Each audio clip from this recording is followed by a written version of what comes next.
भगवान देवाधिदेव महादेव उसको स्वीकार करता, भगवान शंकर उसको स्वीकार करता। किसी के यहां पर जब बच्चे नहीं होते, 10 साल हो गए, 15 साल हो गए, 20 साल हो गए, 25 साल हो गए, 30 साल हो गए, मन से हिम्मत मत आता कि मेरे घर बच्चे नहीं है, मैंने इलाज भी करवा लिया, सब दूर चली गई, सारे देवताओं के यहाँ गई, गोदी भी भरवाई, झोली भी भरवाई, नियम भी लिए, बहुत सारा, बहुत पूजन पाठ भी कर ली, फिर भी मेरे घर में बच्चे नहीं है, तो दुखी मत हो, टेंशन मत ले। रजो धर्म का जब 7वां दिन हो, तब 7 दिन पूर्ण होने पर बाबा की कृपा से सफेद आंकड़े की जड़ को लो और लाल धागे में उसको, उस जड़ को लेकर जाओ और दोनों पति पत्नी मिलकर उस जड़ को निकालकर भगवान तुमरुकेश्वर महादेव का नाम लो, तुमरुका जी का नाम लो, जिन्होंने शिव महापुराण की कथा को जनमानस को सुनाया।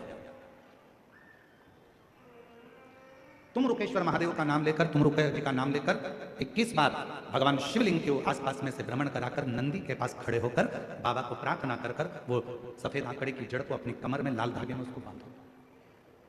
शिव कृपा करे। पर कब बांधना?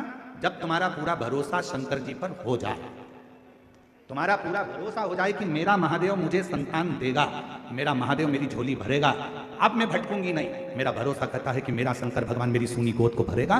जिस समय पर तुम पूरा भरोसा कर लो, तब देवाधिदेव महादेव के मंदिर जाना प्रारंभ करो, तब उस जड़ का प्रयोग करना प्रारंभ, तब उस जड़ का प्रयोग करो।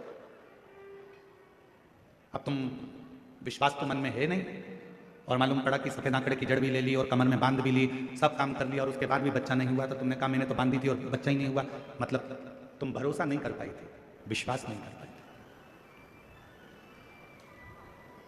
यदि तुम्हारा भरोसा होता, यदि तुम्हारा विश्वास होता, कई लोग कहते हैं गुरु जी, शिव जी के मंदिर में शंकर जी के शिवलिंग के सामने जो नंदी रहता है वो तो पत्थर का, वो पाषाण का।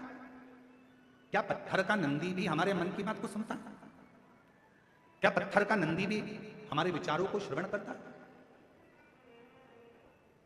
क्या पत्थर का नंदी भी हमारे भाव को सुनेगा? क्यों नहीं सुनेगा? साचो प्रेम प्रभु में हो तो मूरत बोले काट की। आप लोगों ने कथा सुनी होगी मां कर्मा जी की।